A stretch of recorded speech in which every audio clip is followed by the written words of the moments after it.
ഈശോ മിശിഹായ്ക്ക് സ്തുതിയായിരിക്കട്ടെ. ഏപ്രിൽ 14 തിങ്കൾ. ഇന്ന് നമുക്ക് പ്രത്യേകമായിട്ട് മർക്കോസിന്റെ സുവിശേഷം 14-ാം അധ്യായം ധ്യാനിക്കാം. ഇന്ന് പ്രത്യേകമായിട്ട് എല്ലാ പാപങ്ങളായ വ്യക്തികളെയും നമുക്ക് ദൈവതൃക്കരങ്ങളിലേക്ക് സമർപ്പിച്ച് പ്രാർത്ഥിക്കാം. ഒരു നേരത്തെ ആഹാരത്തിന് പോലും വകയില്ലാതെ കഷ്ടപ്പെടുന്ന എല്ലാ മക്കളെയും ദൈവത്തിന് നമുക്ക് സമർപ്പിക്കാം.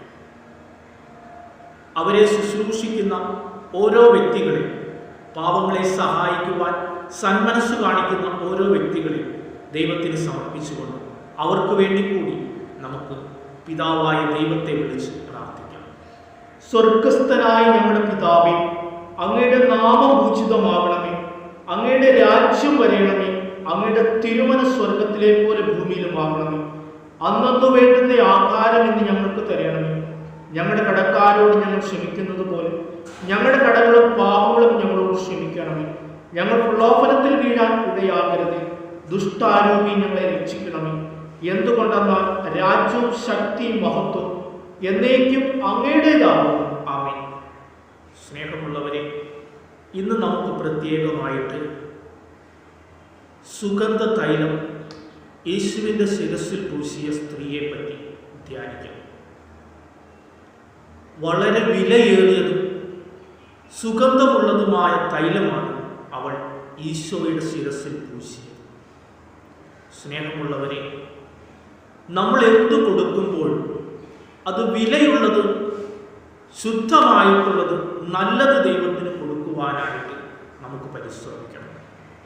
എന്നാൽ മാത്രമേ അത് സ്വീകാര്യമാവുകയും. പഴയ നിയമത്തിൽ കായന്റെയും ആബേലിന്റെയും ബലി നമുക്കറിയാം. കായൻ മോശമായത് സമർപ്പിച്ചത് കൊണ്ടാണ് കായന്റെ ബലി ദൈവം സ്വീകരിക്കാതിരുന്നത്.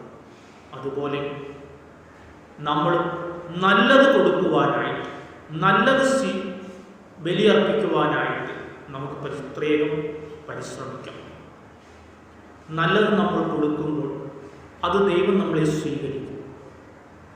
ആ സ്ത്രീയെ ഈശോ പറയുന്നത് ലോകത്തിൻ്റെ അവസാനം വരെ ഈ സുവിശേഷം എവിടെയെല്ലാം പ്രഘോഷിക്കപ്പെടുന്നു അവിടെയെല്ലാം അവൾ ചെയ്ത ഈ നല്ല കാര്യം പ്രഖ്യാപിക്കപ്പെടും എന്നാണ്.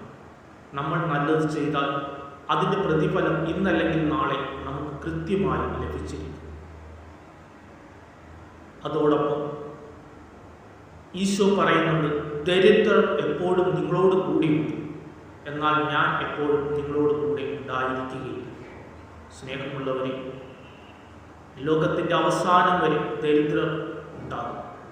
അപ്പം ദരിദ്രരെ സഹായിക്കുവാനായിട്ട്, അവർക്ക് സേവനം ചെയ്യുവാനായിട്ട് നമുക്ക് ഓരോരുത്തർക്കും കടമയുണ്ട്. നമ്മളെക്കാൾ ചെറിയവരെ, നമ്മളെക്കാൾ സാമ്പത്തികമായി ബുദ്ധിമുട്ട് അനുഭവിക്കുന്നവരെയൊക്കെ സഹായിക്കുവാനായിട്ട് നമുക്ക് അവസരമുണ്ട്. ആ അവസരം വിനിയോഗിച്ചുകൊണ്ട് ദൈവത്തിലേക്ക് കൂടുതൽ അടുക്കുവാൻ, ഈ വിശുദ്ധ വാരത്തിൽ കൂടുതൽ യേശുവിനോട് അടുത്ത് ചേർന്നിരിക്കുവാനായിട്ട് നമുക്കെല്ലാവർക്കും പ്രത്യേകം പരിശ്രമിക്കാം. പിതാവിൻ്റെയും പുത്രൻ്റെയും പരിശുദ്ധാത്മാവിൻ്റെയും നാമത്തിൽ.